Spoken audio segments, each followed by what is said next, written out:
Acá comienzo a grabar, Aníbal, y aparte, bueno, para darte ya la bienvenida. Después estos Ujú. videitos nos quedan y la idea es por ahí compartirlo con alguna compañera que no haya podido estar hoy. Vale. Así que bueno, muchísimas gracias por venir, por acompañarnos, por compartir con nosotras este rato. Y bueno, te cuento que el grupo de estudiantes está cursando actualmente las prácticas supervisadas en la orientación comunitaria. Y bueno, se están encontrando ahí con toda la complejidad de la tarea del día a día de distintos equipos. Muchas están haciendo las prácticas en la provincia de Neuquén, en Ajá. distintos equipos, en distintos dispositivos.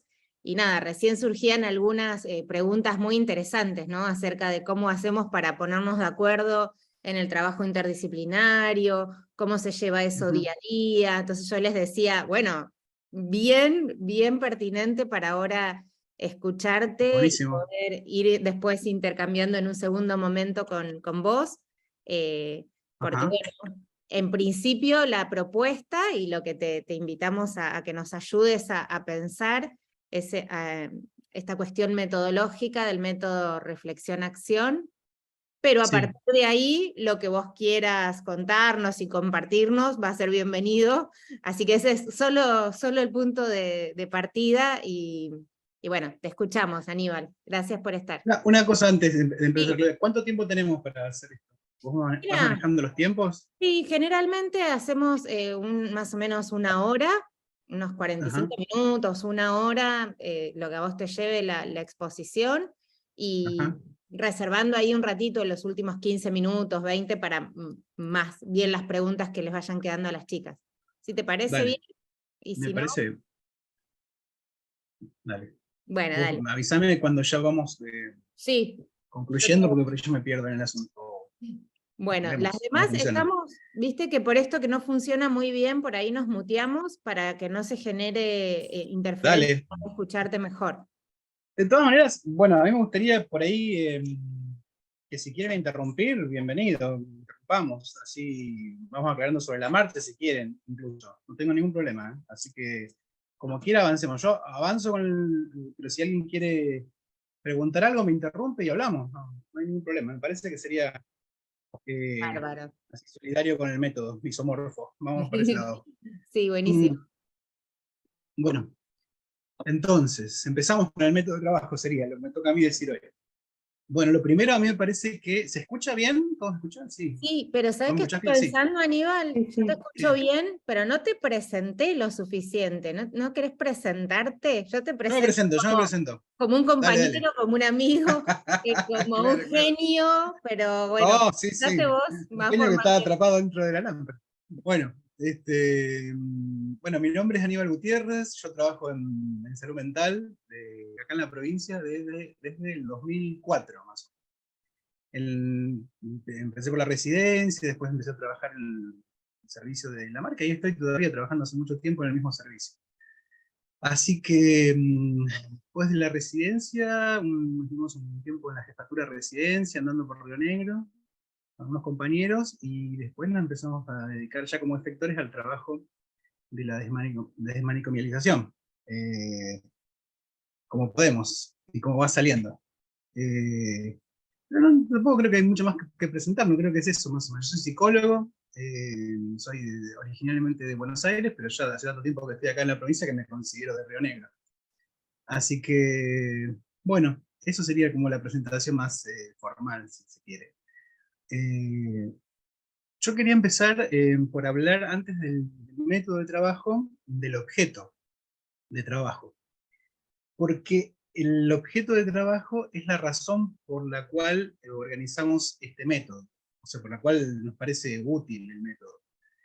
Como en general todas las decisiones que se van tomando son de este tipo en nuestro trabajo en salud mental comunitaria, muy prácticas y muy vinculadas con la empiria, pero no solo la empiria, sino la empiria y la conceptualización de esa empiria después. Pero mucho de lo, mucho de lo que tenemos que decidir siempre circula por este lado, por el encuentro con la realidad entender cómo nos contesta a nuestras proposiciones, nuestras ideas, nuestros diseños, y en función de esa respuesta, organizarnos para intervenir, ¿no? Intervenir o acompañar a alguien hacia la inclusión social.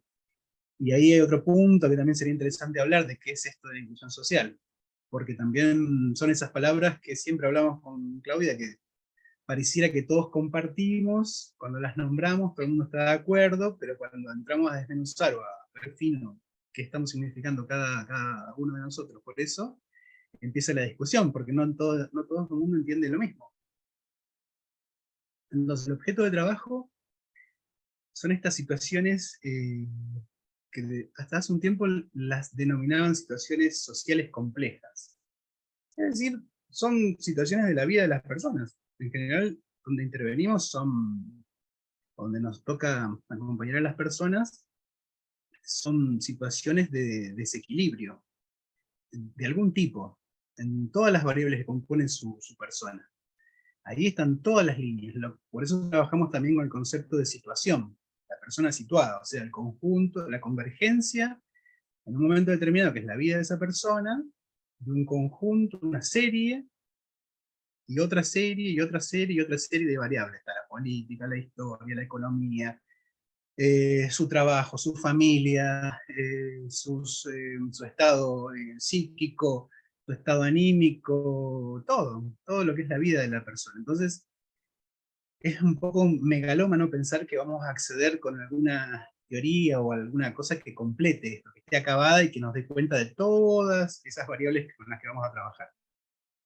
Eh, Muchas veces esto en el ámbito de, nos toca trabajar de salud, cuesta explicarlo porque se confunde mucho la complejidad con la aparatología muchas veces.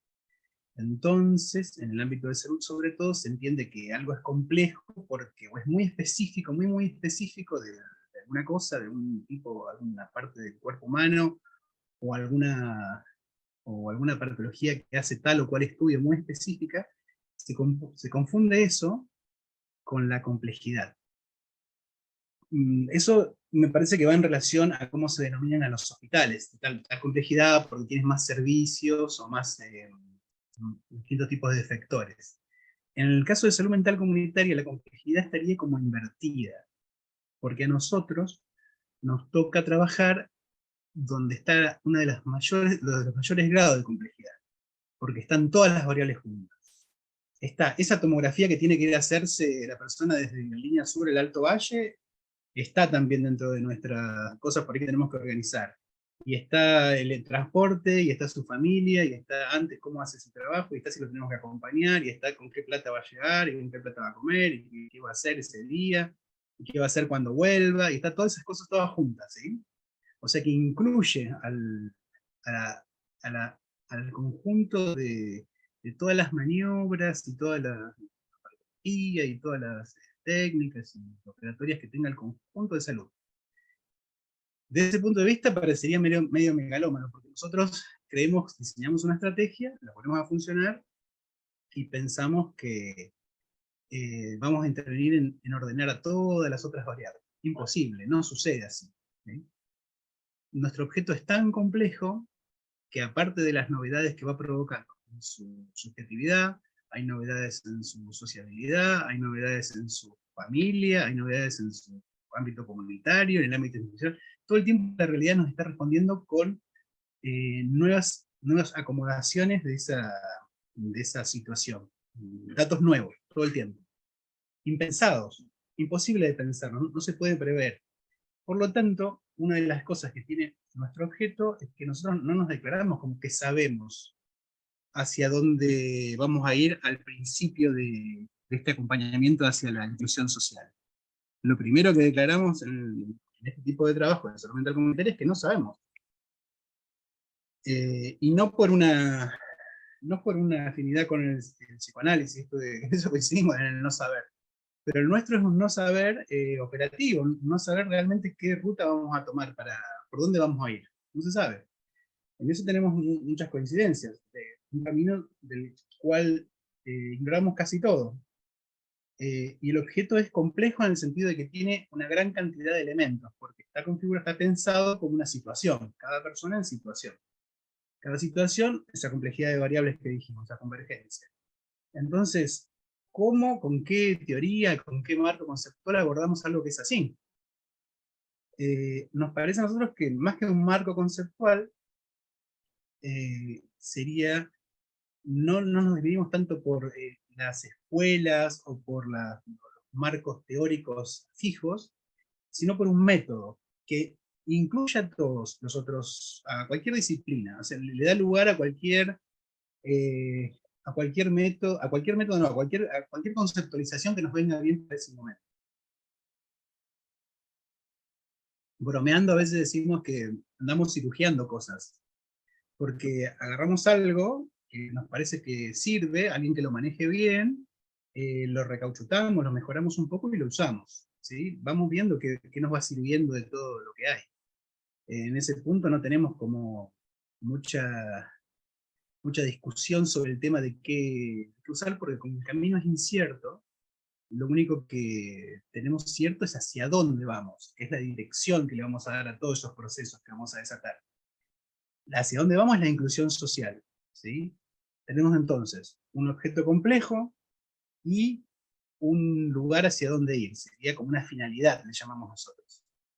La finalidad sería esta inclusión social. La inclusión social es algo que parece muy inefable, pero a la vez tiene una relación muy fuerte con el ejercicio del poder. El ejercicio del poder en comunidad.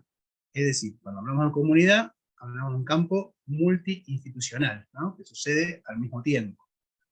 O sea, esta capacidad que tenemos la mayoría de las personas de movernos de una institución a otra, plásticamente y casi sin darnos cuenta. Hablamos de deporte, hablamos de política, hablamos de historia, hablamos de salud, vamos a una clase, somos clientes, somos familia, nos movemos entre instituciones todo el tiempo, configuramos cada espacio con la normativa de esa institución y ni siquiera nos percatamos de que pasa eso, ¿sí? Nos vamos moviendo directamente, como, como la situación nos va requiriendo, vamos tomando de cada institución según lo que nos va pidiendo la situación. Ahora, ¿qué le pasa a la persona que por este padecimiento mental o por un desequilibrio en su vida social, que en definitiva es lo mismo, deja de poder hacer este movimiento fluido entre instituciones? Se, eh, se congela en una sola de las instituciones. O se congela o es congelada en esa única institución. Eso lo que provoca es una rigidez en su devenir entre instituciones.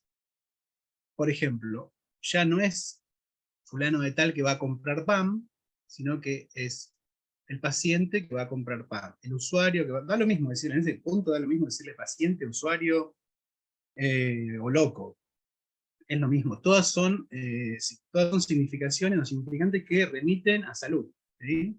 En su visión de manicomio, en su visión de usuario, como más ahora como un poco más actual, o ya pasada de moda, veremos eso, pero siempre es una sola institución que encierra a esa persona en todas sus actividades. Todas sus actividades son significadas por esa única institución. Entonces, lo que puede producir no son discursos que sean alojados por otra institución más que, por ejemplo, salud. Entonces, el paciente fue a tal lado, el paciente hizo esto, el paciente hizo el otro, no es fulano de tal. Pierde esa fluidez, porque empieza a categorizar todo con una sola institución. Eso es lo que se llamaría institución total. Y eso es una forma de relacionarse. No es, ya como que pasó un poco la época, ¿no? El establecimiento manicomial donde se ejerce este tipo de violencia, de congelar a una persona en una identidad vinculada con la institución de salud. Existen los manicomios, son terribles, pero no vamos a encontrar a nadie que sostenga ese discurso. Es muy difícil, ¿sí? Cada tanto aparece alguna persona sosteniendo eso, pero incluso para sostenerlo tienen que hacer una especie de artilugio y decir, yo estoy de acuerdo con la inclusión social, pero los neuropsiquiátricos también tienen que hacer como una especie de esfuerzo, porque verdaderamente ya se experimentó que los resultados de ese tipo de organización, de establecimientos, de organizaciones, son dañinos para la persona, no producen para lo que fueron pensadas en alguna vez, producen otra cosa, ¿sí? Pero eso nos pasa con muchas instituciones, con muchas organizaciones que tenemos en nuestra comunidad. Son organizaciones que alguna vez fueron pensadas para algo, para cumplir alguna función social, y luego, con el devenir del tiempo, se da que no las cumplen, producen otra cosa que para lo que fueron diseñadas. Y no podemos detenerlas. Muchas veces pasa así. Pasa con los lugares de encierro, por ejemplo, con la cárcel, ya se sabe desde hace mucho tiempo que no produce para lo que fueron diseñadas, lo que produce una comunidad vinculada a la criminalidad, produce eso, ¿sí? Por más buena voluntad, a través del tiempo lo que se ha visto es la producción es esa, es una identificación en ese punto, el sistema como lo estamos teniendo ahora. Lo mismo pasa con lo manicomial, no produce salud, produce nada, produce dolor y produce delirio, pero no produce inclusión social. Y así con varias instituciones. Ahora se está viendo muy evidente, nos está pasando, por ejemplo, que se ve mucho en los servicios, en el trabajo y tiene mucho que ver con el método, que vamos a ver ahora, el tema del Poder Judicial, por ejemplo. El Poder Judicial es muy notorio que está funcionando con una lógica que no está dando respuesta a los orígenes que tiene, a los motivos por los cuales fueron organizados. Nos pasa todo el tiempo eso.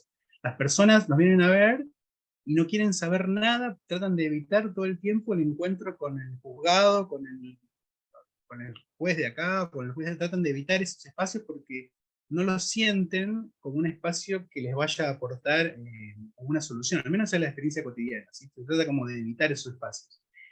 Y cuando nosotros, cuando muchas intervenciones de esos espacios tienen una función tan maquinal, tan burocrática, que producen en las intervenciones, conforme a derecho y conforme respetando un montón de legislaciones, incluso así la operatoria suele producir mucho daño, inclusive en esas instituciones, en esas situaciones donde quiere intervenir.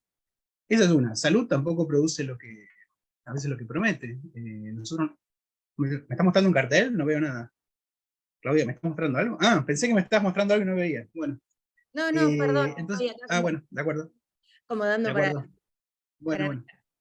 Entonces, esas instituciones que no están produciendo los objetos que deberían producir, o sea, porque están como disfuncionando. Siempre, cuando pensamos esto, yo siempre me acuerdo, siempre cuento la misma anécdota. Una vez estaba Barenblit en el Congreso de Madres y se le había roto el micrófono. Y los técnicos le decían, no funciona, maestro. Y, sí, funciona, decían. Y los técnicos, no se escuchaba nada de lo que hablaba. Y volví a llevar el micrófono y decían, sí, funciona, decía Gregorio Barenblit. Y hasta que en un momento les dice a los técnicos, nos dice a todos los que estaban ahí, dicen, sí funciona, dice, pero funciona descomponiéndose. Entonces era lo que no estaba produciendo lo que el objeto se preveía que iba a producir, la técnica había pensado ese objeto para producir algo, pero el objeto en su falla sí producía algo, estaba produciendo malestar en los técnicos, en nosotros espera, en varios una cargada o algo que quería enseñar, no sé, pero produjo, tomado así ese dispositivo, como tomado como un analizador, si querés, puede producir educación, pero no estaba produciendo la amplificación del sonido, que era para lo que fue creado, ¿no? Bueno, así nos pasa con muchas instituciones, con muchos objetos institucionales. No producen lo que nosotros, para lo que fueron pensados. El manicomio es uno de esos, ¿sí? Quizá en su origen fue pensado, quizá, no sé, alguna vez tuvo una voluntad de organizar la sociedad conforme a alguna regla o quizá tuvo un origen en buena voluntad, andás a ver. No está produciendo eso, no produce salud, no produce lo que se manifestaba que iba a producir esos encierros. Bien, entonces repaso, el objeto es complejo, la finalidad es la inclusión social, y la inclusión social es este devenir entre instituciones donde la persona no tiene que ser frisada, congelada en una sola de esas instituciones. No puede ser nomenclada por una sola de estas instituciones, sino que tiene que poder organizarse en un devenir fluido entre ellos, hablar de deporte y que su palabra, su consideración sobre la realidad, pueda significar, ¿sí? Porque el ejercicio del poder, nosotros lo pensamos como justamente como influencia, esa influencia cotidiana que uno tiene cuando habla con otro, cuando está con otro, cuando se comunica con alguien, como una influencia significativa, es decir, una influencia que tiende a significar la realidad. Bueno, esto es tal cosa, la realidad pasa esto, mi opinión es esta, qué sé yo. Todos tenemos una opinión sobre la realidad, una forma de ver las cosas, ¿sí? Cuando una sola institución nos define, es muy fácil que nos quiten la posibilidad de definir la realidad. ¿Qué vas a ver? Si este es no sé, un paciente, es un usuario. Usuario se está usando mucho últimamente como sinónimo en el ámbito de salud. Cuando se dice usuario, se sabe que es usuario de salud mental. Está funcionando el significante de vino como loco, como paciente de salud mental. Si uno dice en un ámbito de salud, dice paciente, no sabemos si es paciente de traumatología, de cardiología o un paciente de salud mental. Si decimos en el ámbito de salud actualmente usuario, va directo a referir a la salud mental, ¿sí? Con el tiempo, con una buena voluntad, la relación que se produjo y el efecto que produjo ese significante, retomó su significado anterior, que era del que se quería escapar. Nos llevó al mismo lugar. Pero bueno, entonces nada, no es cuestión de palabras. Y ahí está toda una discusión, ¿no? Si la palabra organiza la realidad, si crean las instituciones para poder percibirla. Muy interesante la discusión, pero me parece que es otro tema. Lo otro es este objeto complejo, esta finalidad de inclusión social, necesita, si vamos a intervenir en ella, si vamos a acompañar a alguien para esa inclusión social, organizarse conforme a esas características que tiene todo este conjunto. Si nosotros vamos con una teoría, con una disciplina inclusive, a abordar esa realidad situacional, nos excede por mucho. No sé, si por ejemplo vamos a encarar todo desde una corriente psicológica, digo cualquier cosa, sistémica, nos va a desbordar, porque aparte de eso hay que hacer un montón de otras cosas más. Aparte de ver como un sistema, y cuáles son las emergentes de ese sistema, y la organización entre los elementos, y ver si es un sistema abierto, cómo está relacionado con el exterior, y podemos verlo, pero siempre nos va a faltar cosas, datos, para poder incidir sobre esa realidad. Y después, que una vez que desarrollemos nuestra actividad operativa, en su caso, en el sentido de transformar esa realidad, siempre va a aparecer posteriormente una respuesta de esa realidad compleja que generalmente si uno la concibe, la intervención como desde una sola disciplina, siempre es escasa, nunca abarca eso. Nunca puede abarcar la situación de una persona o una disciplina, es imposible. Todo el mundo se queda con la sensación de que está bien lo que hice, pero podría ser otra cosa más, o qué pasó acá. Queda como una sensación de insatisfacción en esa cura que se quiere. Ahora, cuando tenemos estas condiciones, lo que encontramos que funciona más o menos parecido a esto, esto que estamos hablando, que es el método de reflexión-acción, conocido como reflexión-acción. Hay quien pone la reflexión adelante y la acción después, otros ponen la acción primero y la reflexión.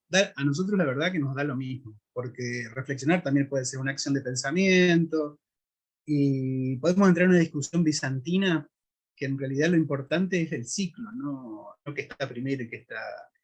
En ese punto no nos solemos detener mucho a discutir cosas así, en general. Por ahí no estaría mal hacerlo, pero no nos podría tomar mucho tiempo, porque lo que nos interesa por ahí es el ciclo, la sucesión de esa reflexión y acción, y no dónde está el punto de inicio y pelearnos por dónde está el punto de inicio. Es medio como, bueno, ponele acción o ponele reflexión, vamos igual. Lo importante es que mañana nos tenemos que juntar para ver qué pasó hoy con la operatoria que definimos y realizamos. Supongamos que empecemos por reflexión-acción. Entonces, supongamos un caso de un equipo de un hospital, un servicio de un hospital, que recibe una demanda, ¿no? La demanda puede entrar por diferentes lugares. Puede ser una demanda muy programada por a través de la admisión, puede ser una demanda que haya venido por la guardia, en una urgencia, en una emergencia, puede ser una demanda institucional de alguna otra institución, puede ser una demanda que venga porque se está percibiendo, se está notando que en esa comunidad hay algunos signos que nos están llamando para intervenir, o hay algo que está pasando en el conjunto de ese lugar en el que estamos trabajando, y también conforma una demanda, ¿sí? Una demanda de atención, de intervención. Una vez que nosotros recibimos una demanda, generalmente, al menos como lo hacemos nosotros, estoy hablando de la marca, en este caso, eh,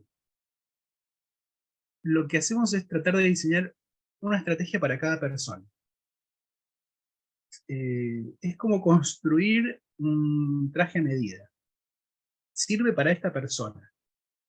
Y después algunas telas, algunas herramientas que nos quedaron por ahí, algunas cosas nos van a servir para la siguiente.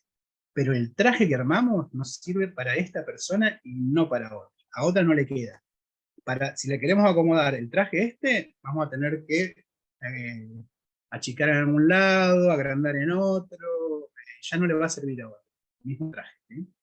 Por eso, si bien tenemos estructuras, qué sé yo, consultorios, admisiones, grupos, usamos las estructuras planificadas y programadas, pero siempre el circuito que va a hacer la persona depende de, de su situación. Y la situación son variables que se están moviendo todo el tiempo.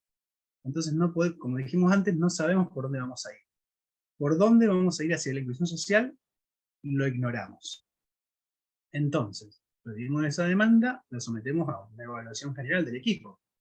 En ese punto, cuanto mayor sea la diversidad y la composición de ese equipo, es mejor. Es decir, si hay un médico, bárbaro; si hay un trabajador social, buenísimo; si hay un psicólogo conductista, bárbaro; y si hay otro psicoanalista, buenísimo, y así. Y si hay un enfermero, buenísimo; y si hay un operador, bárbaro; y si hay un acompañante terapéutico, también, porque todos tienen que dar su opinión sobre qué es lo que conviene hacer para que esa persona transite hacia la inclusión social, para acompañar. El tema es que ninguna de estas disciplinas, hay una sola condición: cualquier disciplina puede participar de esta primera escena de reflexión sobre una situación de alguna persona. Hay una sola condición, y es que ninguna de esas disciplinas quiera hegemonizar el espacio, ni la operatoria posterior, ¿sí?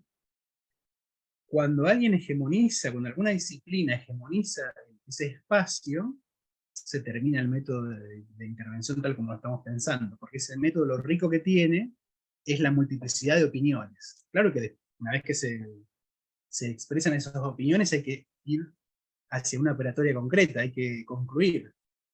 Pero esa riqueza, por ejemplo, si alguien dice: yo como trabajador social no admito que otro diga tal cosa, que hable de tal o cual tema acá en esta reunión, porque yo como trabajador social, bueno, está usando la influencia de su disciplina para definir y hegemonizar un tema. Puede pasar en el ámbito de salud, está medicalizado, así que es muy, muy típico que esto puede pasar, por ejemplo, con alguien médico o psiquiatra, por ejemplo. Es muy fácil que pase. Está muy facilitado para que esto pase, para que esa opinión tenga mayor valor que las demás. En realidad, eh, mayormente como se organizan las intervenciones en salud mental comunitaria, la parte de farmacología, que es casi lo que hace psiquiatría últimamente en esto, que es muy valioso, pero es un puntito de la estrategia, es un puntito. Es una parte de un conjunto mucho más complejo que va a delinearse como una estrategia, es decir, el camino por donde vamos a ir hacia esa inclusión social. Entonces, los fármacos están como súper valorados, porque hay como una, bueno, evidentemente hay un efecto social de los fármacos. cuando hay algún problema con alguna persona o toma notoriedad algún caso de algún paciente o usuario de salud mental, la primera pregunta que surge en todos es, ¿está medicado? ¿Está medicado? ¿Tiene medicación? ¿Tuvo una medicación? La primera pregunta que hace el Poder Judicial es, y si entró en conflicto con la ley, por ejemplo, ¿está medicado? Como que si la medicación fuera una respuesta mágica a la situación de una persona. Una persona puede estar medicada y, no sé, tener problemas igual, qué sé yo. Por algo se intentó esa medicación, que encima las medicaciones que se usan en los psicofármacos tienen una particularidad, es que no curan. No hay psicofármacos. Ustedes saben que los psicofármacos no producen curas, producen luchas contra los síntomas, pero curas no hay con psicofármacos. Pero sin embargo, tiene una preeminencia, eso que siempre surge de esa pregunta. Entonces es muy fácil que un compañero médico psiquiatra tienda a hegemonizar, casi sin querer, que su opinión sea más valorada en ese ámbito, en el ámbito medicalizado. Pero es farmacología, entonces es un pedacito de una estrategia. Por ejemplo, otro caso que siempre cuento porque me impresionó a mí cuando estaba en la residencia en la línea sur. Un señor que esquilaba y todavía esquilaba, necesitaba la fuerza de sus manos para esquilar porque tenía una esquila bastante rudimentaria, con tijeras todavía hacía la esquila en su casa. Y cuando llegaba el momento de la esquila tenía que usar las tijeras. Las tijeras esas requieren fuerza para abrir y cerrar la mano todo el tiempo, para cortar el vellón de la oveja. Y tenía un problema con síntomas psicóticos. Entonces, nada, se usó medicación antipsicótica. Bien, pero esa medicación antipsicótica, si bien le quitaba lo delirante o lo alucinatorio que tenía, le impedía la fuerza, le quitaba fuerza para cerrar y abrir esa mano, y el instrumento tijera lo quitaba del ámbito laboral, ¿sí? Le quitaba mucho. Le quitaba alucinaciones y delirios y también le quitaba la posibilidad de llevar su sustento a la casa, ¿sí? Entonces, había que balancear mucho intentar usar la mínima dosis de esa medicación, porque por un lado lo ayudaba y por otro lado no lo ayudaba. Y era muy importante lo que le estaba quitando, era parte de su identidad. Entonces, esa acción inicial de un fármaco puede ayudar a quitar delirios y alucinaciones, y es súper necesario y le permite vivir mucho mejor a la persona. Ahora, también lo puede quitar del ámbito laboral y se le hace un daño terrible a una persona si se le quita su posibilidad de autopercibirse como un trabajador de la esquila o un criancero o lo que sea, ¿sí? Entonces, es todo un tema ese porque hay que valorar mucho esto que se llaman costo-beneficio de las cosas, ¿sí? No es tan sencillo. O intervenciones con buena voluntad, por ejemplo, no sé, me acuerdo de un señor que en función de que iba a ser mucho mejor para él porque vivía en el campo, así como un anciano que vivía en situaciones muy desventajosas para nosotros, se lo transportó a una casa con baño adentro, una piecita con baño adentro hecha por la iglesia. El hombre tardó, no sé, 2 o 3 días en deprimirse, mucho, en esa situación que para nosotros era mucho mejor. Habíamos intervenido y resulta que nuestra intervención era bárbara porque el hombre estaba calentito, tenía baño adentro y todo, pero al tiempito nos dijo, cuando vimos su decaimiento emocional, nos dijo que extrañaba mucho a sus vecinos. Y en el lugar donde él estaba, sus vecinos estaban a kilómetros, para allá, para aquel lado, para otro lado estaba otra familia, en un lugar rural, así que estaban lejísimos, pero él entró en una especie de decaimiento anímico porque no tenía un contacto que para nosotros era mínimo, para él evidentemente no, con esos vecinos que estaban a kilómetros de distancia. No sé cuándo se veían, la verdad, pues se veían cada tanto, cuando estaban en el campo trabajando con los animales, y ese contacto para él era sumamente relevante. Entonces nosotros otra vez, con la idea de mejorar los estándares de salud de esa persona, de habilidad, de la canilla adentro, etc., intervenimos y tenemos que evaluar muy bien. Sí, mejora todo eso, pero su estado anímico se, se cae y en poquito tiempo tenés una persona con un sufrimiento mental y con buenas condiciones de habitabilidad, ¿sí? Entonces hay que el hombre terminó volviendo a su lugar con alguna mejora, no tanta, pero era más importante para su vida, lo que él significaba su vida, ese contacto personal con esa comunidad que le daba identidad, que es lo que nosotros podíamos hacer. Bueno, entonces teníamos esa primera discusión de reflexión donde se va a definir los primeros pasos para ver qué vamos a hacer. Cuanto mayor diversidad es la componente de esa, es la compuesta de ese conjunto que va a pensar, cuanto mayor cantidad de disciplinas hay ahí, mejor, siempre y cuando ninguna de esas disciplinas hegemonice la estrategia. Porque toda estrategia tiene que estar orientada por una única finalidad, que es la inclusión social, ¿sí? Una estrategia puede ser, un componente de una estrategia puede ser brillante, muy lindo teóricamente, pero si no coincide con la finalidad de inclusión social, hay que desestimarla. ¿Cómo hacemos eso? ¿Cómo probamos esas cosas? Bueno, una vez que se diseña, se discute y se establece qué es lo que se puede llegar a hacer en esa situación para que esa persona gane poder, de este ejercicio que dijimos de influencia significativa y de darle sentido a la realidad, por dónde pedir, qué es lo que se puede hacer, qué es lo que tiene que recuperar. Para eso hay que pensar también de qué espacios fue excluida la persona, ¿sí? Considerar eso requiere saber de esa persona y saber bastante, por qué espacios circulaba ante una crisis, qué dejó de hacer, qué dejó de... Y no significa moverse hacia el afuera muchas veces. Por ejemplo, hay personas que, no sé, que escribían o que hacían música o que tenían vinculaciones ahora con las redes sociales, donde se abre todo un campo con eso. No significa que la persona tenga que salir o ir hacia algún lugar, sino que transitar por una institución significa que uno configure un espacio con esa institución. Nosotros ahora podemos estar hablando de salud mental comunitaria, y yo estoy en mi casa, no estoy en un espacio de salud mental comunitaria, ¿sí? Pero podemos estar significando la realidad con esa institución. Asimismo, esa persona no es que tenga que andar yendo de un establecimiento a otro, ¿sí? Eso se daba, por ejemplo, cuando había casos donde la persona es, por ejemplo, rechazada de un establecimiento por los grupos que están incluidos en ese establecimiento. Típica escuela. Tiene derecho a estudiar, estudiante secundario. Y nosotros vamos y tiene derecho a estudiar, nos peleamos con la docente para que lo admita. Resulta que el grupo, que lo está recibiendo todos los días, por un montón de motivos, no lo admite, ¿sí? Ustedes saben que un rechazo grupal es algo muy difícil de reorganizar. Hay que hacer un trabajo muy fino de reinserción de esa persona en ese grupo, y cómo va a insertarse, qué roles ocupa, y que esos roles sean en un momento como cambiados. Es un trabajo que hay que hacerlo con mucha sapiencia y sobre todo con una constancia, que le tocaría en un caso este que estoy hablando a un docente. Hacer que alguien sea aceptado en un grupo es un trabajo muy arduo. Entonces nosotros vamos, porque tiene derecho a que lo admitan en la escuela, vamos y nos peleamos con el ETAP, nos peleamos con la docente, todo hasta que termina que lo admiten. Resulta que lo admiten a la persona y la pasa mal todo el día en la escuela, ¿sí?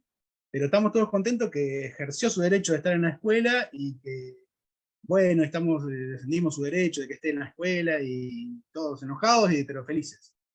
Bien, y a la persona no le sirvió, porque no ganó poder. Lo que ganó es estar en un establecimiento donde no se trabajó sobre ese contexto, ¿sí?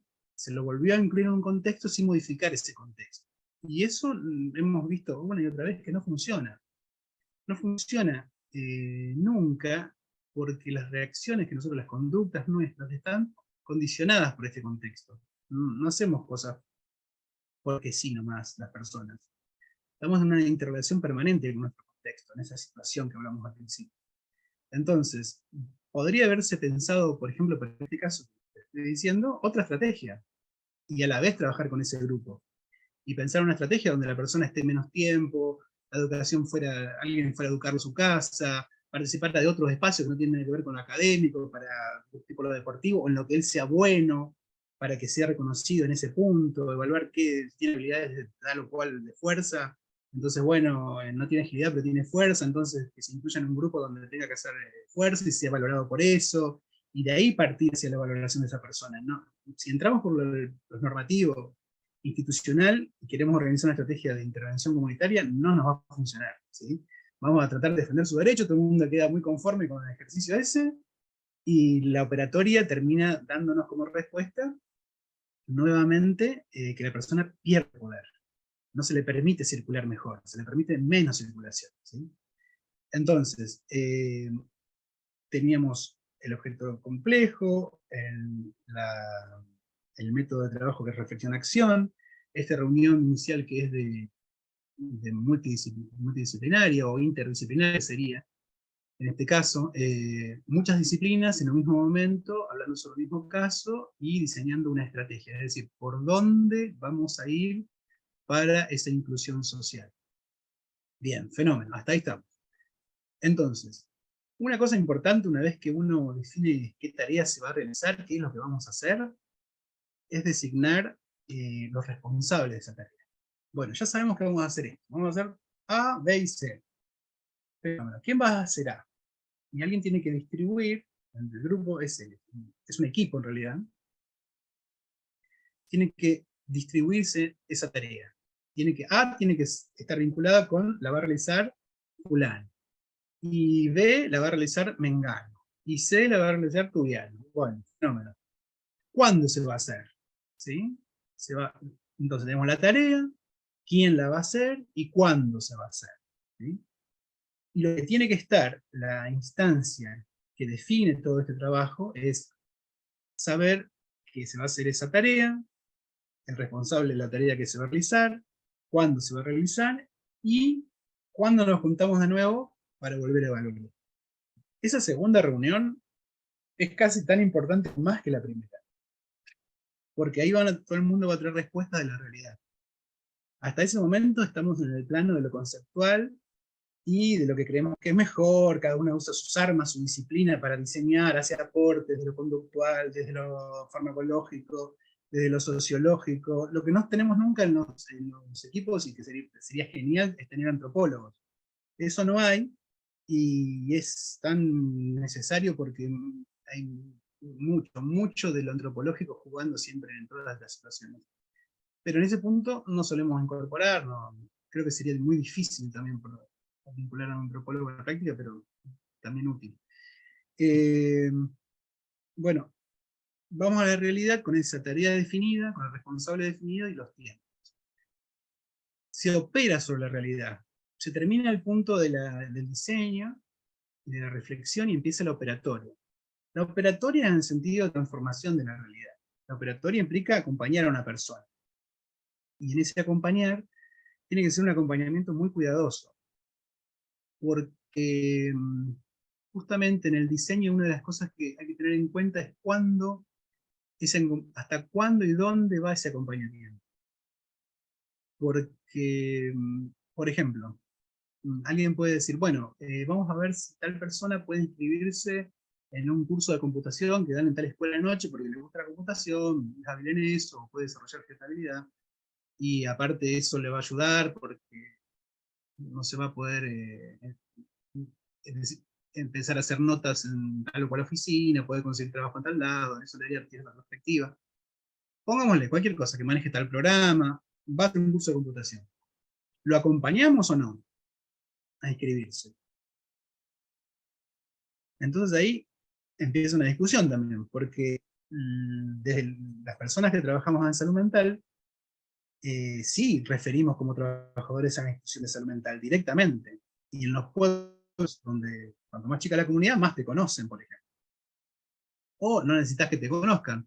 Con llegar con la persona y presentarse, yo soy fulano de tal, lo vengo a acompañar porque vengo del hospital, vengo a acompañarlo, soy de salud mental, estamos provocando una marca en la persona. ¿Sí? Lo estamos estigmatizando bien claro, estamos poniendo un cartelón grandote de que nosotros lo estamos acompañando y que venimos porque él no puede solo. ¿Sí? Entonces hay que evaluar mucho eso. ¿Cómo se va a hacer? Hay 1000 formas. Desde esperar a la persona afuera, acompañarla hasta donde pueda ir, pero siempre el criterio tendría que ser promocionarlo, es promover que esa persona, o sus familiares, o que lo acompañe otra persona, o que alguien de la comunidad, para que ese ingreso a un dispositivo de otra institución tenga el menor grado de estigma posible. ¿Sí? En realidad, lo óptimo sería que no tuviera nada, que la persona pudiera. A veces no se puede. Y a veces, ni siquiera una persona, depende de su situación, puede transitar por estos espacios, por estas organizaciones y establecimientos que son de la comunidad. Entonces, algunos servicios de salud mental disponen propios espacios, que son más cuidados, digamos, porque son espacios donde concurren los propios pacientes de salud mental, ¿sí? Que es otro tema, el dispositivo es otro gran tema, me parece.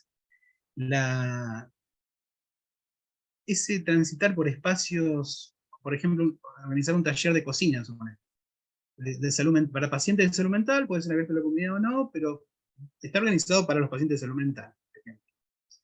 Eso tendría que tener, si vamos a promover el ejercicio de poder de la persona, siempre la calidad de tránsito, de transitorio. Es un momento donde la persona necesita ciertos cuidados para adquirir habilidades y poder para después salir de ahí, ¿sí? Siempre tiene que tener debería tener esa marca de que le empujes hacia la inclusión social y no a quedarse circulando dentro de esos talleres de salud mental y se certifica ahí como persona.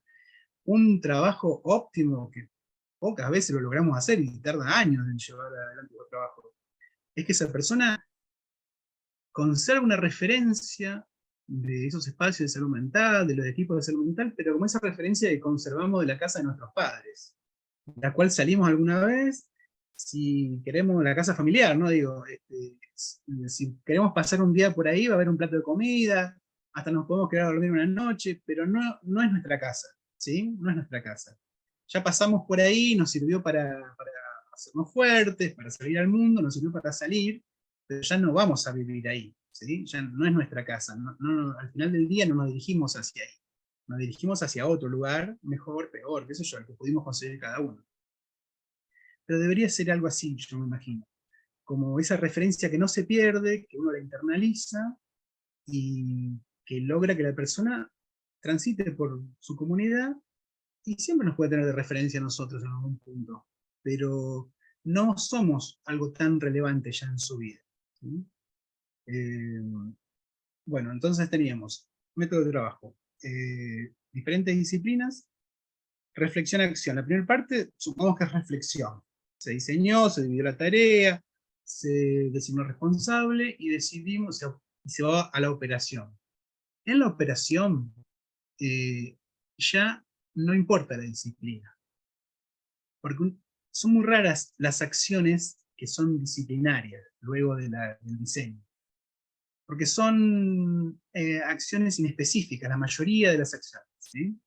Claro que hay algunas muy específicas, vinculadas a la legislación de incumbencia profesional, muy específicas, pero son las menos.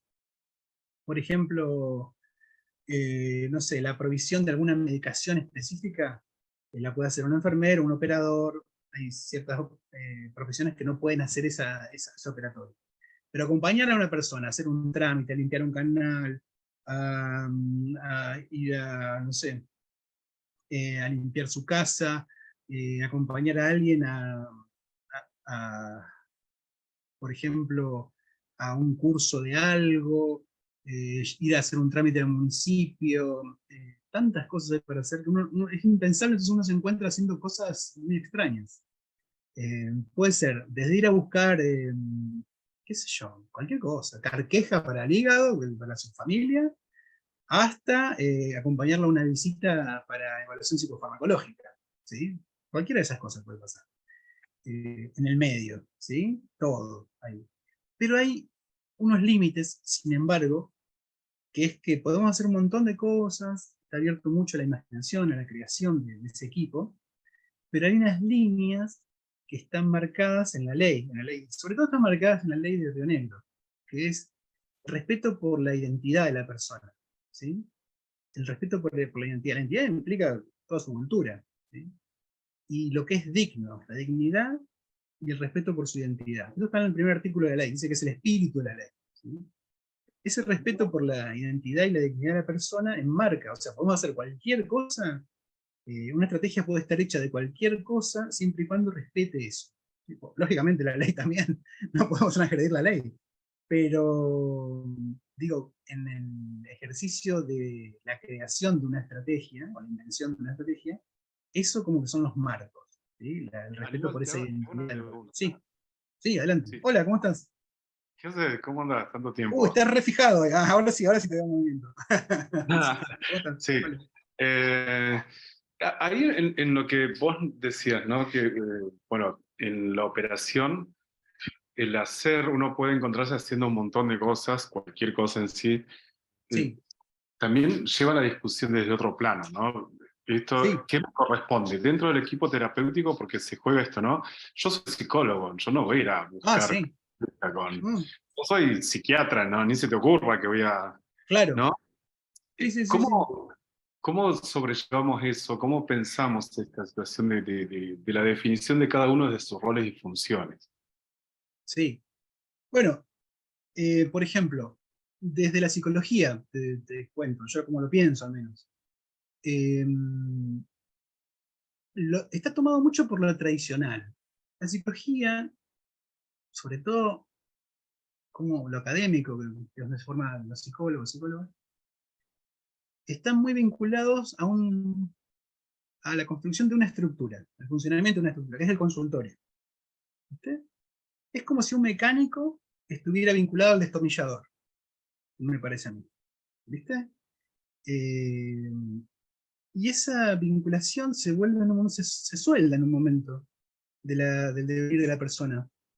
Entonces, cada vez que se piensa en ejercicio de psicología, por ejemplo, se piensa en dos personas, típicamente, en un consultorio en una forma privada, ¿no? Sin embargo, si vos querés obtener datos de la conducta, que sería el objeto de la intervención de la psicología, el objeto de la psicología es la conducta, y la conducta es el conjunto de las manifestaciones humanas. No son las manifestaciones que se dan en un marco ordenado de variables donde nosotros tenemos el contraste por la repetición cotidiana de ese encuentro. Entonces, si vos vas a la casa de una persona, te volvés con muchísimos más datos sobre su conducta que si la ves en un ambiente controlado de consultorio, por ejemplo, te digo, ¿no?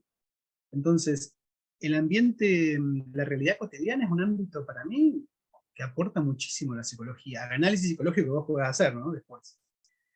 Participar de un ambiente de realidad cotidiana te dice cómo esa persona se mueve entre los objetos de su vida cotidiana, cómo se mueve con su familia, cuál es la dinámica que tiene, cuál es su economía, cuál es la relación con los vecinos, cómo ordenó el frente de su casa, cómo ordenó el interior, qué está haciendo con esos que a veces llegan son sus amigos o con sus enemigos, cuál es su relación con el Estado también, porque te puede hablar te digo detalles, pavos, ¿no? Pero que hablan del Estado, ¿no? Si pasa el basurero, si no pasa el basurero, si tiene agua corriente su barrio, si en qué condición está, cuál es ese contexto que esa persona se mueve. ¿Sí? No es lo mismo que una persona se mueva en un ámbito marginal a que se mueva en un ámbito más o menos normativo y ciudadano, si querés. Porque explica un montón de sus conductas, ¿sí? A mí me parece que ese perurito de hasta dónde llega mi función es un área muy gris. No sé si se puede. Sí, las incumbencias están claras en las leyes, pero en el ejercicio de lo comunitario es tan rico lo que puedes obtener participando de la vida cotidiana de la persona y eso te quita te quita de la estructura de consultorio, te saca de ahí. Si uno se sale de ahí, puedes empezar a ver el consultorio como una estructura más valiosa cuando tiene que usarse. En esta conversación privada entre dos personas, donde las variables están fijas y uno puede tenerlas, digamos, en control, ¿no? Contrastar ese comportamiento cotidiano de la persona en ese ámbito donde yo le invito a pasar, a sentarse, le digo a qué hora viene, a qué hora terminamos, etcétera, ¿no? Eso está, cuando tiene que usarse, es perfecto y adecuado. Ahora, no es lo único, es como, yo lo pienso como que un mecánico se vincule únicamente con una herramienta. Le queda todo el resto de las herramientas de la mecánica para trabajar, ¿sí? Y es una pena que solamente haga eso, que piense eso, no que lo haga, sino que pienses que eso es la única herramienta.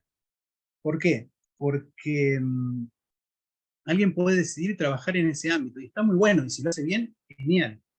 Por ejemplo, la conformación de un equipo, si alguien tiene una habilidad, por ejemplo, que se desarrolla en el ámbito de cualquier cosa, por ejemplo, alguien tiene habilidades en los test proyectivos o psicométricos, suponete. Lo hace muy bien y le va fenómeno en eso.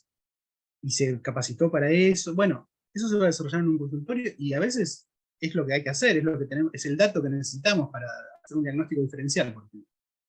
Bueno, eso se va a usar y se va a hacer ahí. Y es un ejercicio de psicología muy específico. Ah, bueno. Fernando nos dice, me aparece un cartelito que dice gracias. ¿Qué quiere decir que ya te dejé de hablar? Ah. No, eso no. Súper clarísimo, muchas gracias. No te quería interrumpir por eso. No, bueno. Ah, pero bueno, ya hablamos. Eso me parece que es un tema para tenerlo en cuenta. Cuando alguien dice, yo no quiero hacer esto porque mi profesión me lo impide, hay que tenerlo en cuenta. Porque podría estar diciendo esto que se acerca a un ámbito de la ilegalidad. Pero si no es un ámbito de la ilegalidad y es un prurito organizado simplemente por un ordenamiento académico, es otra cosa. Y eso hay que conversarlo. ¿Por qué? No? ¿Por qué? ¿Por qué te digo una pavada, ¿no? A ver, ¿por qué un psiquiatra no puede hacer acompañamiento en la sala de internación, por ejemplo? ¿Por qué no puede?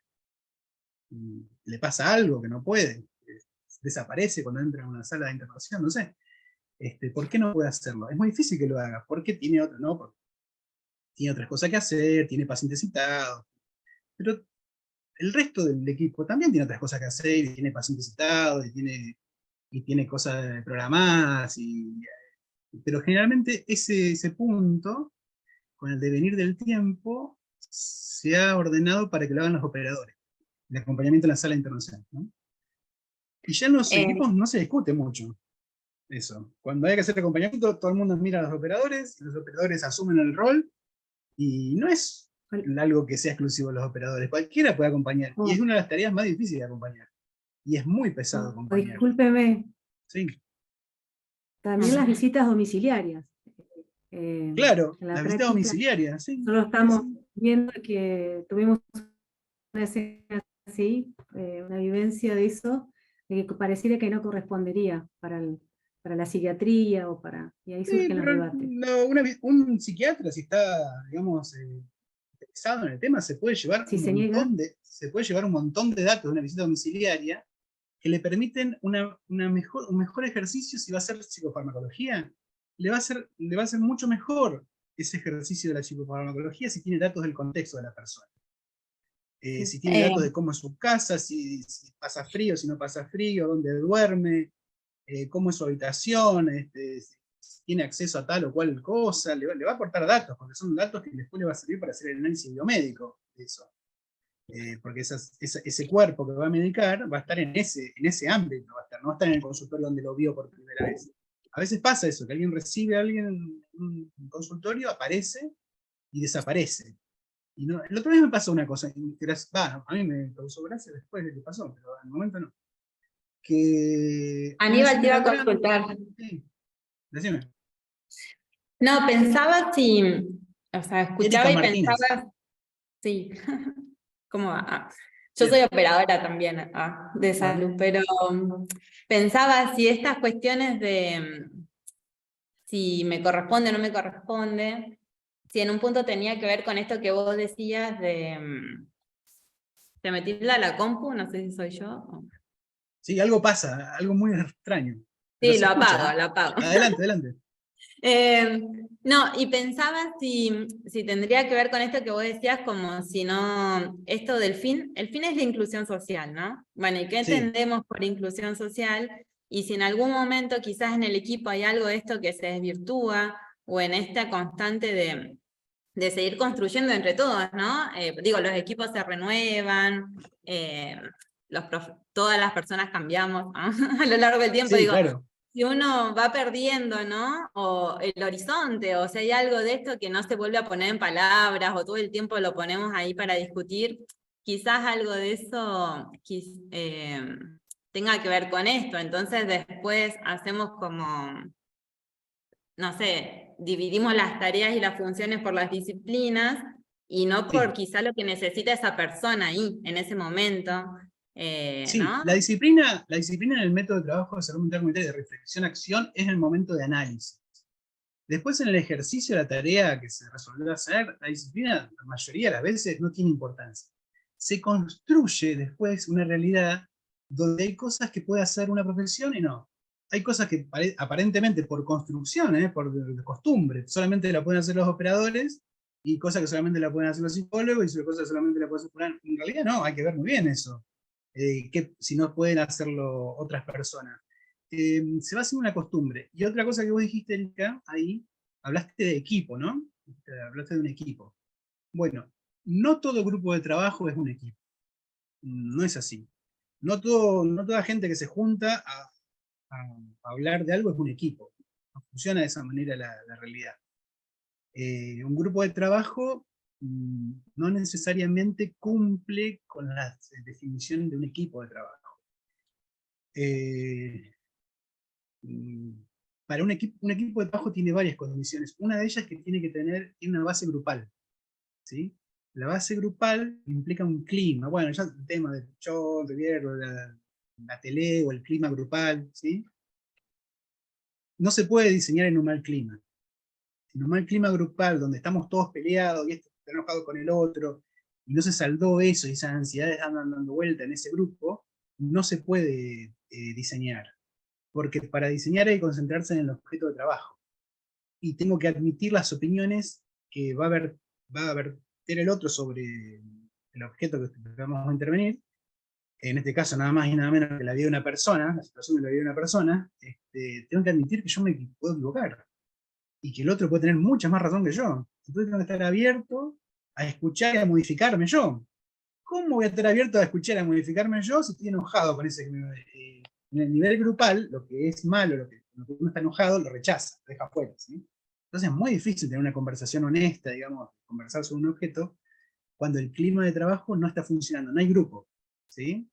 Y eso son muchos fenómenos. Cuando yo particularmente pienso que este método de reflexión-acción no se puede hacer entre mucha gente, porque tenés que escuchar a todos, todos tienen que hablar, todos tienen que pensar, y si somos 20 en esa reunión, no hay tiempo. ¿Cuándo trabajamos si hacemos reuniones todo el tiempo de 20 personas?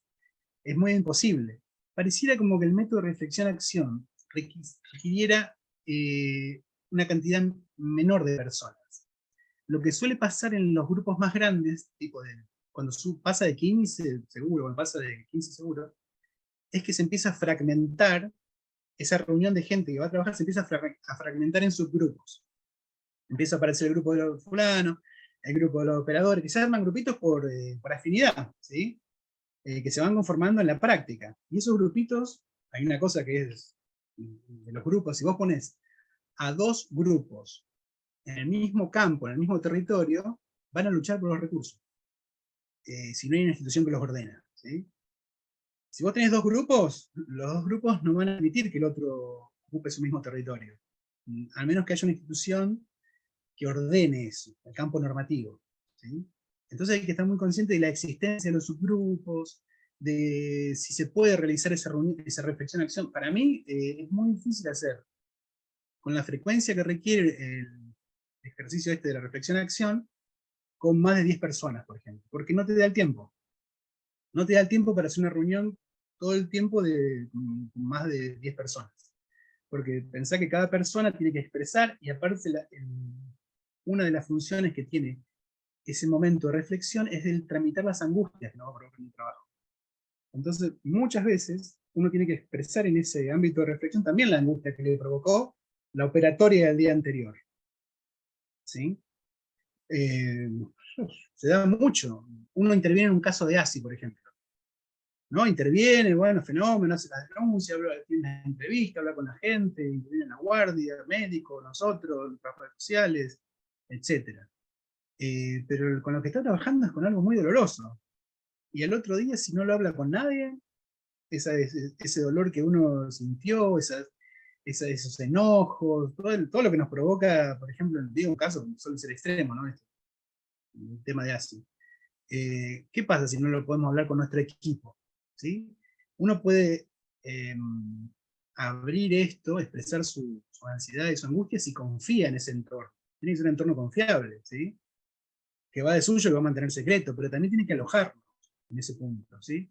Si yo expreso eso, me sentía así, y alguien me dice, bueno, pasamos al otro tema, y me rechaza, no lo vuelvo a hacer más. La próxima vez ya no me lo quedo, y eso va haciendo un daño en nosotros.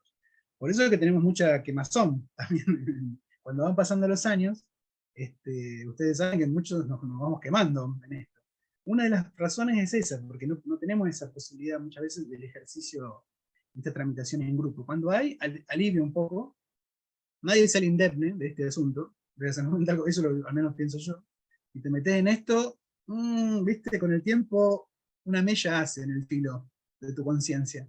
Pero tampoco es la cosa salir tan mellado, ¿no? Un poco. No sales muy indemne, pero bueno, hay que ver, eso depende de cada uno, y nadie puede decir hasta cuándo y cómo es el asunto. Eso depende de una evaluación personal. Pero sí que este momento de reflexión, luego de la oratoria, sirve también para poner en común esas ansiedades, esas angustias que nos provoca el trabajo. Encontrarte todos los días en el fondo es lo mismo siempre, ¿eh? Es la muerte y la sexualidad, ahí está en el fondo, siempre es la misma cosa. Las diversas formas que toma el amor, las diversas formas que toma la muerte, pero siempre estamos en cosas que nos conmueven profundamente como seres humanos. Y que uno lo note o que se haga el distraído, igual el contacto con eso cotidiano, y no poder ponerlo en común con nuestros pares que estamos en la misma lucha, bueno, provoca un daño en nosotros. Y eso no se puede hacer cuando hay mucha gente. Yo lo que noto es eso, que los equipos grandes no pueden hacer esto sin fragmentarse en sus grupos, que es como una especie de medida de seguridad de uno mismo, o sea, una adaptación a la situación. Bueno, ¿nos hay otra pregunta? Porque creo que ya hablé como una hora, disculpen. Vos limitame, Claudia. Yo tenía otra. No, o pensaba en esto porque el método uno lo piensa diariamente, ¿no? O sea, lo pensás como un ejercicio. Bueno, hoy vamos, pensamos esto, mañana vemos qué, compartimos. Y pensaba que en el dispositivo donde, por ejemplo, hacemos las prácticas, quizás por el modo en que está organizado, no, como que no hay espacios así tan... o sea, es poca la frecuencia de encuentro, ¿no? Para poder reflexionar sobre lo que se hizo. Entonces pensaba si hay un ideal o cómo, no sé, cómo manejar en estas cuestiones. Mirá, eso depende mucho de cada organización, de cada equipo, qué es lo que necesita. En mi experiencia personal, la reunión es diaria. Es diaria. Y es una cosa que, al menos cuando yo en los primeros tiempos que vine a Río Negro, me tocó estar a una rotación en Bolsón, con Broide, con Analía Broide, y la vi realizar la reunión diariamente con un equipo grande inclusive, una cosa férrea era, pero diaria, cotidiana. Y yo la veía a ella hacer esa reunión todos los días, acomodé lugar. En ese momento el hospital de Bolsón no era el hospitalazo que tienen ahora, era un hospital mucho más chiquito. Y esa reunión se hacía en una piecita donde apenas entraban todos los efectores que hay. Y se hacía igual, todos los días. Y yo no entendía eso, esa constancia. Después la fui comprendiendo cuando me la explicaron, pero al principio yo la veía como algo tan extraño, que todos los días esa cantidad de gente se reuniese ahí para hablar de los temas, se peleaban, los operadores se iban, alguno entraba, es un caosmos, como le dicen los esquizonalistas, ¿no? Pero los resultados están a la vista, de cómo funciona eso. Después, en un momento en ese mismo hospital, con ese mismo equipo, cuando estaba en la Liga de Broide ahí, bueno, que no la conoce, una psiquiatra mítica de la desmanipulación a esta altura, ¿sí? Ya falleció, pero fue una de las fundadoras de toda esta movida, acá en Río Negro. Me acuerdo que en un momento, por algún motivo, se perdió ese espacio. El hospital había decidido que no teníamos espacio. Y entonces hacíamos la reunión en la puerta de la dirección. Llevábamos una mesa, nos poníamos en la puerta del director y hacíamos la reunión ahí. Entonces el director, cuando venía a su oficina, tenía que pasar por el medio de la reunión de salud mental, ¿viste? Y era como una medida de protesta porque no teníamos un espacio en ese momento. Pero eran cosas así era defender ese espacio de reunión. Claro que en ese momento quien te estaba dirigiendo entendía que ese espacio era necesario todos los días. Todos los días. Es un método de trabajo. ¿Se asume o no se asume? Si se asume, hay una forma de hacerlo. Y yo creo que la realidad es tan cambiante, es una frecuencia diaria en un equipo chico es ideal para mí. Pero, ¿cómo haces una reunión? Te encontrás ahí con las limitaciones económicas que tenemos. ¿Cómo haces para distribuir recursos? Tenés recursos muy limitados y fines alternativos. Tenés un día de trabajo de 8 horas, ponele, y recursos escasos. ¿Sí? Poca gente para trabajar. ¿Cómo haces para encima meter una reunión todos los días de 2 horas? ¿Viste? Es difícil, no es sencillo hacerlo. Lo cual no quiere decir que sea imposible. ¿Sí? Es cuestión de organizarlo y defenderlo eso. Pero para eso tenemos que estar de acuerdo y tiene que haber equipo. Que haya equipo es cuando se dan a la vez este plano de grupalidad y el plano normativo. Es decir, tiene que haber un clima de trabajo donde todos nos avenimos a esa finalidad, que es la inclusión social. Y hay un pequeño detalle, vos hablabas de fines, ¿no? El fin y la finalidad tienen una pequeña diferencia. Por ejemplo, si se organiza un taller, el fin es, no sé, hacer música, suponete. Es el fin de ese taller, ¿sí? Pero la finalidad que tiene el taller es la inclusión social. Son como dos cosas que, una mamusca, una que va dentro de la otra, ¿no? Pero una determina la otra. Porque música podemos hacer rock, tango, o un día no tenemos ganas y no hacemos música, hacemos tortas fritas, qué sé yo, y nos ponemos a tomar mate, en ese mismo espacio. Pero la finalidad no puede cambiar, ¿sí? Entonces, cada una de las acciones que hacemos en el diseño de la estrategia tienen un fin. Hacer tal cosa, hacer tal otra, esto, el otro, son puntos, tienen un fin, que empiezan y terminan ahí. Pero la finalidad es como más amplia. Cuando uno se pregunta, ¿estoy rumbeando bien para este lado? ¿Estará bien? La respuesta es preguntarse por la finalidad en realidad. ¿Estoy yendo para el lado de la inclusión social? Sería el asunto. Si la respuesta es que sí, es que la persona está ganando poder. Cualquier cosa que uno haga, bueno, estoy haciendo, qué sé yo, máscara de papel maché. Las máscaras de papel maché, en definitiva, son una intervención en un dispositivo, algo que se dispone para la inclusión social. Si eso sirve para la inclusión social, lo seguimos haciendo. Cuando dejó de servir para que gane poder la persona, hay que dejar de hacerlo. Pero eso, muchas veces, si yo estoy haciendo el taller de papel maché, estoy a cargo de eso, y estoy con el grupo, y estoy todos los días metido ahí, y me costó un montón conseguir el espacio, el papel maché, el engrudo, y estoy trabajando con esas personas, es muy difícil que yo pueda evaluar ese espacio también. Necesito el equipo, ¿sí? Que cuando yo voy y diga tal cosa, nos pasó esto, me pasó lo otro, fulano hizo esto, fulano hizo lo otro, diga, una de las cosas, funciones fundamentales de ese equipo es, te estás sobreinvolucrando. ¿Sí? Y eso se marca muchas veces cuando uno va al equipo y dice, porque nosotros, ¿quién eran nosotros? Nosotros, la gente del taller de papel maché. Pero si nosotros somos el equipo acá, ¿cómo es que nosotros somos el equipo de papel maché? O algo así. Cuando en el lenguaje, cuando vamos hablando, en la reunión de reflexión, suele ser cuando uno usa el reflexivo de nosotros, y me pasó tal esto, con él, suele ser como que estamos armando, va marcando que estamos armando otra grupalidad, ¿sí? Y es muy fácil, cuando uno arma otra grupalidad, sobreinvolucrarse en eso. Es decir, perder la noción de lo que uno está haciendo y que se te confunda el objetivo con la finalidad. Y que uno piense que el papel maché es lo más importante, y esto que encima no entiende nada con lo que me costó esto, y uno se pone muy mal porque uno pone su persona ahí, ¿sí? Entonces, es muy difícil esa relación, pero lo que nos salva de esa sobreinvolucración siempre es el equipo. Pero para eso uno tiene que estar abierto a poder escuchar. El otro, cuando te dice que te estás sobreinvolucrando, vos tenés que poder tomarlo sin que te haga daño. Eso es difícil. Pero para que eso ocurra, tenés que estar formando un grupo con esa persona. Entonces esa palabra la vas a escuchar desde dentro de tu grupo, no como un exterior que te viene a hacer daño. Eso es difícil. Pero es condición de la del método de reflexión-acción, esa posibilidad de que el otro te diga, che, te estás sobreinvolucrando, por este motivo y por este motivo. ¿Sí? Vemos que a mí me pasó un montón de veces sobreinvolucrarme en la tarea y despistarme, pero mal, muy mal. Hacer cosas que yo pensaba que eran maravillosas para la persona, pero no eran buenas, porque no le estaba haciendo ganar poder. Y eso te lo puede contar el equipo, el que te está viendo cuando reflexionás, que está más frío, digamos, para hacer ese cálculo, ¿no? Y uno tiene que estar ahí para recibirlo también. Pero bueno, no sé, Claudia, estamos con el tiempo, no sé cómo venimos. Vos decime.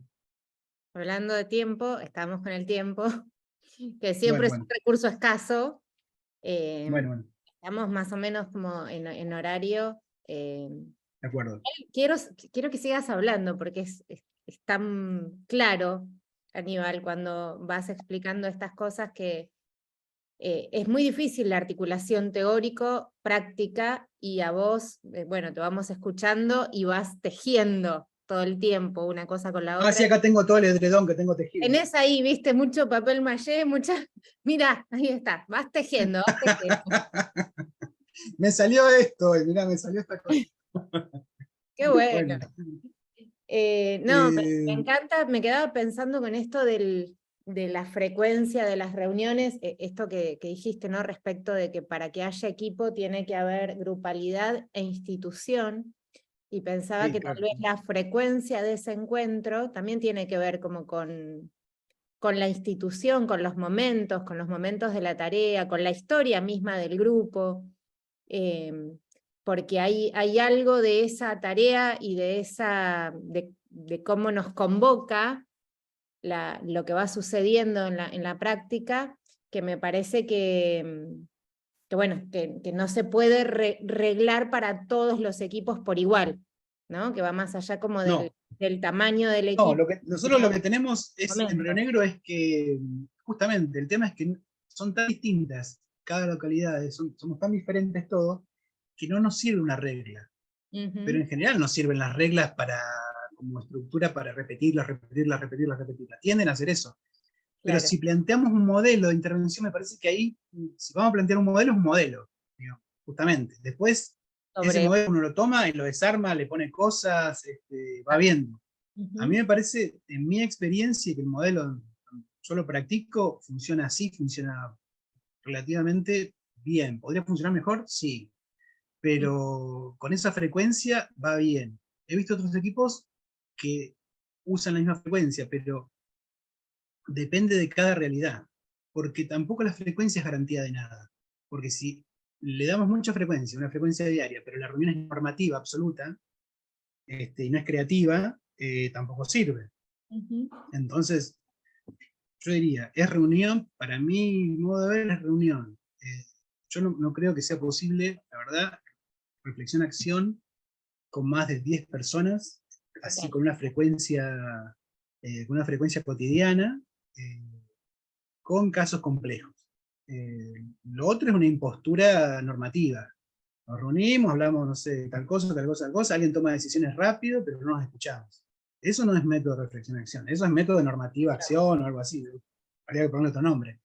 Pero si no, la reflexión, ¿dónde está? La reflexión tiene que tener un espacio, y un espacio que hay que defenderlo, porque la institución normativa tiende a tomarla y a apagarle lo creativo. Es porque estamos trabajando en instituciones. La institución tiende a repetir, tiene la fuerza, la tendencia a repetir, a que se normatice y se repita. En el medio, bueno, los que trabajamos en los hospitales, trabajamos con el fin de la inclusión social. El hospital trabaja con el fin de reparación. Lo que estamos equivocados somos los que estamos nosotros ahí. El hospital está clarísimo en lo que quiere hacer. Lo que estamos equivocados somos nosotros, que tenemos fin de inclusión social. Claro, estamos metidos en la contracorriente y nos quejamos de que no nos comprenden. Y no nos van a comprender y tiene otro fin, otra finalidad. Es un aparato que está diseñado para otra cosa, para reparar, no para hacer inclusión social. Nosotros nos metemos de ahí, queremos hacer inclusión social, y entonces nos enojamos porque no nos comprenden. No nos van a comprender. Pero bueno, este método de reflexión-acción en el ámbito, sobre todo en el ámbito de salud, en el ámbito hospitalario, tiene esa característica, es lo último que digo, es muy incomprendido. Porque cuando uno ve el fenómeno desde afuera, ve esa reunión de reflexión, de que uno se enoja, el otro habla de sobreinvolucración, que dura un tiempo. Claro, el otro que está trabajando con los pacientes en la guardia, que está trabajando con los sé, con kinesiología, o que está trabajando con esto, con otro paciente, y dice, ellos están tomando mate. Están tomando mate y están hablando. ¿Sí? Es muy difícil que el otro entienda que vos estás haciendo un diseño de una complejidad impresionante. El otro lo que ve desde afuera simplemente es que está tomando mate. ¿Sí? Es como la gente que piensa que la Tierra es plana, ¿viste? Yo salgo acá a la puerta de mi casa y miro y digo, sí, es plana, porque lo que veo es que es plana. ¿Sí? Ahora, si yo lo considero con los datos que tenemos en este momento de la ciencia, tengo que hacer un medio pago para entender que es plana. Es redondo, medio geoide, ¿viste? No es tan plana en realidad. Pero yo no lo percibo así. Entonces, esa diferencia entre la percepción que uno tiene y el juicio que uno hace en el medio, cuando no está informado esto, bueno, es muy difícil porque tenemos otros fines. El método es distinto. Entonces, claro, es un objeto extraño en un lugar, una institución que está habituada, tiene costumbres de cómo resolver sus asuntos. Entonces, para mí es normal que que muchos compañeros no entiendan esa reunión donde sí tomamos mate, pues seca la lengua de tanto hablar, pero después termina eso y vamos a actuar. Y al otro día volvemos a hacer esto, y así. Se lo puede explicar, pero es muy difícil que lo puedan como comprender. La mejor forma es vivirlo, eso, para entenderlo, para comprenderlo. Pero no todos los compañeros pueden vivir. Pero eso, bueno, habría que verlo, porque tampoco entendemos lo que pasa en un quirófano, qué sé yo. Y sin embargo confiamos en que van a hacer algo bueno. Ese prestigio todavía no lo alcanzamos nosotros. Somos más los que tomamos mate y hablamos pavadas, que los que estamos resolviendo una operación de alta complejidad psicosocial. Pero bueno, eso me parece que es un dato que hay que tomarlo con calma, porque la estructura es que nosotros estamos metiéndonos en un lugar que no comprende y lo que se puede esperar es nada, que hay que explicarlo, ver con paciencia. Pero bueno, dije que eso era lo último que decía. Aníbal, no sé si queda alguna Bueno. pregunta, chicas, o ya última, ¿eh? Así que,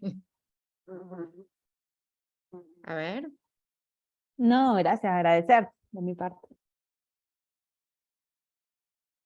Virginia, te veo ahí como con ganas. Sí, no, es que apreté y me corté la cámara, pero por ahí para acotar a lo último que dijiste, que por ahí por la institución es que se genera esto de atender más a lo urgente o lo propio del hospital y demás.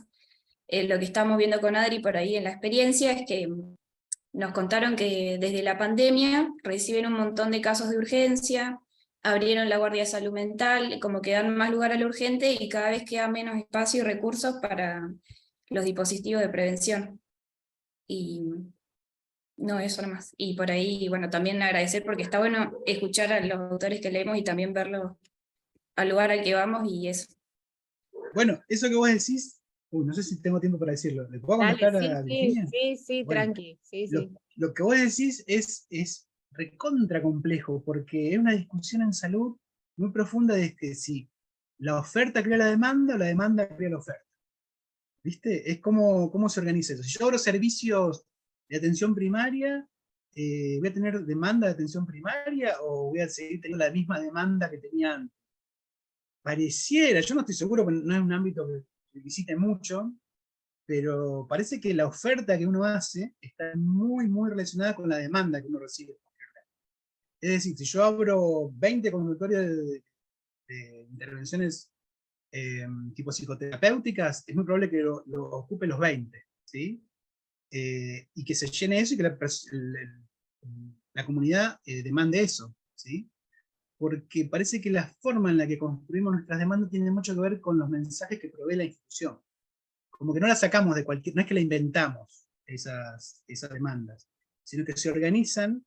Es muy notorio, ¿sabes cuándo? Por ejemplo, cuando aparecen, por ejemplo, los casos esos de figuras notorias, a veces vinculadas con el consumo y alguna conducta desorganizada, tipo, no sé, fulanito que agredió, el cantante tal, que padece no sé, un síndrome de abstinencia, o porque agredió a fulano, no lo interna la ley de salud mental, y es una porquería, acusan a la ley, se relacionan cosas que no tienen nada que ver, y todo un montón de tiempo en los medios de difusión vinculados a intereses que tienen cierta dirección también en lo social, enfocan eso. Entonces crean una demanda, se va creando una demanda por esa intención de que falta esto, falta comunidad terapéutica, falta la... Entonces aparece el mensaje, por ejemplo, no se hace nada con las drogas, con la gente que... Con la droga no hacemos nada, quedan ahí tranquilas si la dejas. El tema es con las personas que tienen problemática de consumo. Y se hace un montón de cosas con las personas que tienen problemática de consumo. Lo que pasa es que no son las cosas que esos medios de difusión quieren que se hagan. Por ejemplo, que los retires de la circulación, se los lleve a un lugar, se los cure y vuelvan esas personas siendo miembros brillantes de su sociedad. No funciona así, por un montón de motivos no funciona así. Pero esa demanda creada no le interesa que eso no funcione así. Es como, vos le decís, mira, la gravedad, si soltás algo de acá, cae al piso. A mí no me importa, yo no quiero que caiga al piso. Yo quiero que quede flotando un ratito, te puedo decir, ¿no? Y bueno, no funciona así, ¿no? Y aparecen los especialistas y dicen, pero podríamos hacer flotarla un ratito porque tal cosa. Sí, pero no funciona así. Las personas que están vinculadas a los, por ejemplo, en este caso, en el ámbito del consumo problemático, se dan cuenta, saben esto, se sabe que no produce salud, retirar a una persona de la sociedad, encerrarlo un tiempo, y que después cuando vuelve, si su contexto no cambió, que no desarrolle las mismas conductas. Se sabe, eso ya es sabido. Sin embargo, la idea es que, nada, hacer eso que se sabe que disfunciona. ¿Por qué? Y porque sí. Es como que alguien diga, mirá que tomar lavandina no te hace bien al estómago, ¿eh? Pero a mí me duele el estómago, y lo único que tengo para tomar es lavandina. Pero no tome lavandina porque te va a hacer mal. Eso no, o sea, mejor no hagas nada, pero lavandina no tomes. Bueno, y hay una insistencia, no, bueno, pero aunque si no tenemos nada, hacemos esto, aunque sea, ¿sí? Entonces, en vez de pensar algo nuevo, se insiste con lo viejo que sabe que los resultados son inadecuados. Va por ahí muchas veces, y eso tiene que ver con también mucha de nuestra responsabilidad de no darle el carácter científico, o conseguir el prestigio, no sé cómo se llama, el reconocimiento. Muchas veces porque muchos de los que trabajamos somos muy laxos en eso y nos tiramos a chantas en eso. No es el caso de Claudia, que hace un esfuerzo por esto, pero bueno, muchos de nosotros, yo sí soy de la parte que no hago el esfuerzo académico, eso de vincularnos con esto y conceptualizarlo de la mejor manera. Pero bueno, por ahí va. Es una discusión muy, muy interesante, y me parece que está... Discusión en serio, ¿no? Esto, si la oferta crea demanda, la demanda crea oferta. Para diseñar una intervención de salud en serio, un plan de salud, eso sería una discusión central, por ejemplo. ¿Qué oferta se va a hacer? En salud mental, por ejemplo, ¿cómo se va a definir el perfil? Si va a ser de APS, si va a ser de atención de consultorio, va a ser tipo una psiquiatría reformista, qué sé yo. Hay tantas variables y cada cual tiene la suya. Nuestras provincias, viste que Río Negro tiene una forma de abordarlo, San Luis tiene otra, Buenos Aires tiene otra. No se niegan entre sí, son distintas formas. Lo que habría que ver es qué resultado tiene cada una. Para eso nos falta mucho, porque nos falta contar los billetes reales, digamos, lo que hay de concreto en este asunto. Contar la plata, digamos. Bueno, ¿cuánto ganaste con esto? En ese sentido. ¿Cuánto poder se gana de una manera y cuánto poder se gana en otra? Otra de las cosas que nos contaban eran que, por ejemplo, las guardias se pagaban de más, entonces la mayoría que para ganar un poco más se volcaban a las guardias, y los dispositivos grupales, los demás, nunca tenían una remuneración extra. Entonces la Claro. motivación también de los profesionales va a ir por ese lado. Y también Sí. estamos juntas en el dispositivo. Ay, permiso, me largué a hablar. No tengo cámara hoy, pero bueno, soy Adriana. Muchas gracias por todo, me encantó escucharlo y no quiero que termine nunca. Y sí, No, esto sí, de tenemos que que, terminar algún día, no vamos a morir. de que Neuquén está implementando ahora, pusieron recursos para implementar el Psico 100, y decían como que tiene que ver mucho con esta idea de que la gente tenga como un servicio como el 100, que son las ambulancias que van al lugar y demás, que rechazaban todos los casos que eran de salud mental. Entonces, nada, se discutió dentro del equipo de salud del hospital donde estamos yendo, y terminaron diciendo que al final el sistema de salud, los servicios de salud mental estaban todos funcionando como un gran Psico 100, como que todo se estaba dirigiendo a la urgencia, a eso, todo el recurso se estaba tornando en eso mismo, ¿no? Sí, en la urgencia de salud. Claro, claro, como esta idea del psico-100, de salir en la ambulancia a atender lo grave, lo que ya hay, y el resto como que no. Sí, lo que pasa es que cada urgencia, una vez que que concluye y se logra cierto reequilibrio en ese momento, el congelamiento del cuadro, llamarlo como quieras, superar la situación de desequilibrio aguda, después ¿qué haces con eso? Porque esa persona vuelve a la comunidad. Entonces, cuanto más vuelques tu atención a urgencia, vas a tener más demanda por urgencia, porque la forma de evitar que esa persona llegue a la urgencia es lo longitudinal, ver cuáles son las causas que están ordenando ese pico de urgencia, ese agudo. ¿Cómo se construye ese agudo? Darle sentido a ese agudo implica un trabajo longitudinal posterior a ese momento de intervención en la urgencia. Si vos no construís eso para averiguar de dónde sale toda esa crisis, y por ejemplo una cosa que es muy útil, que es trabajar con las personas y con la familia el tema de los pródromos, que son las señales estas que anuncian una crisis, por ejemplo.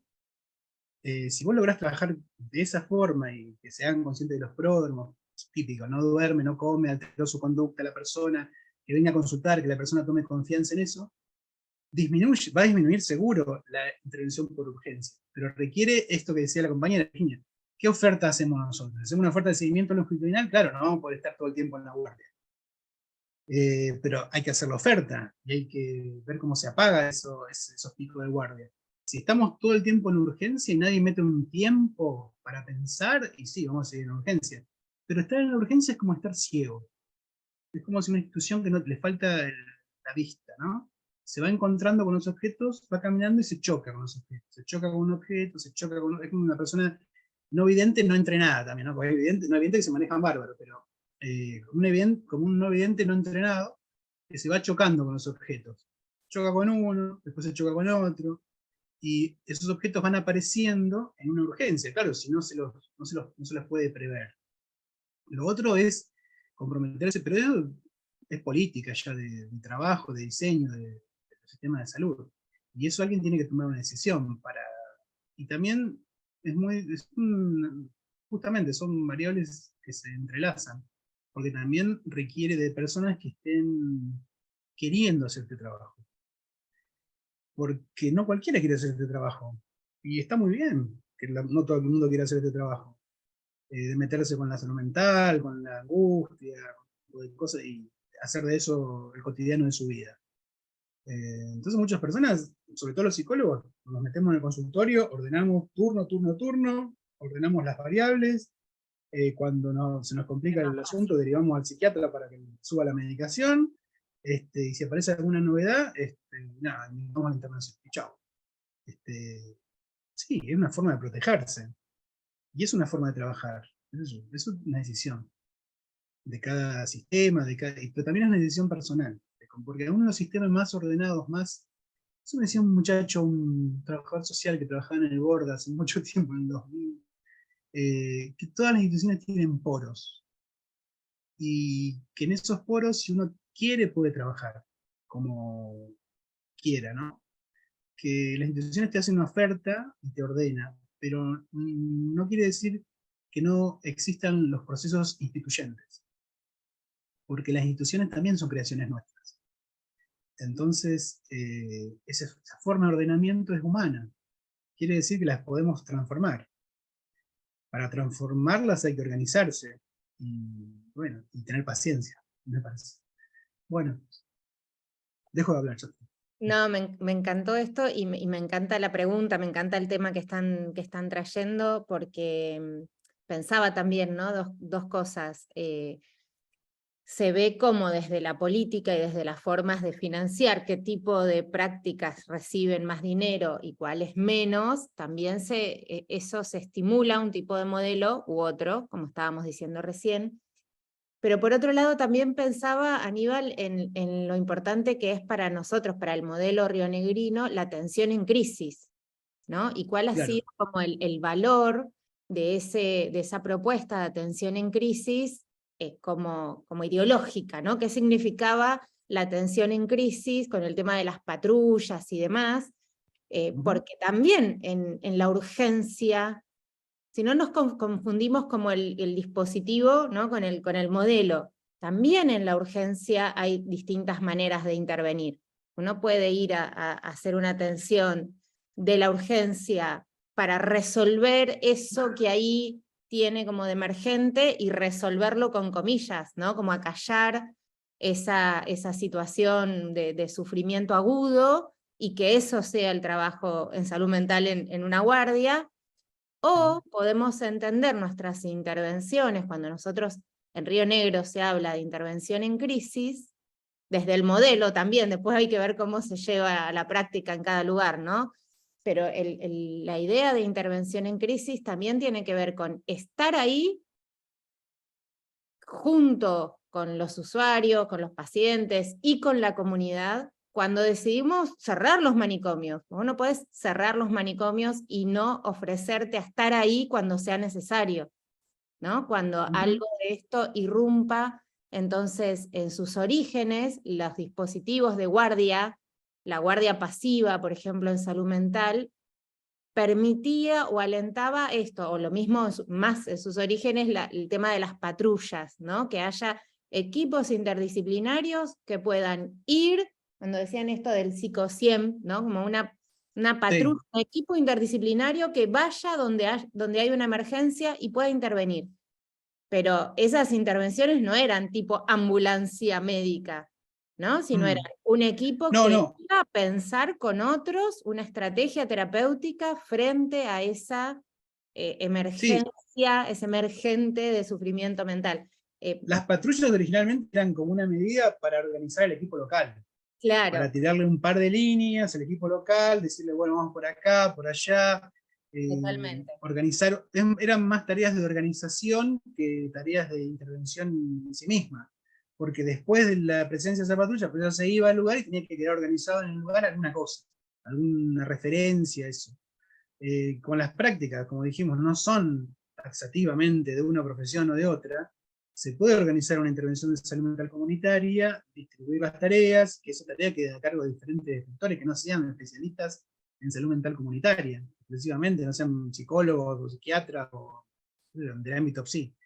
Pueden quedar a cargo de agentes sanitarios, médicos generalistas, no sé yo, operadores, depende.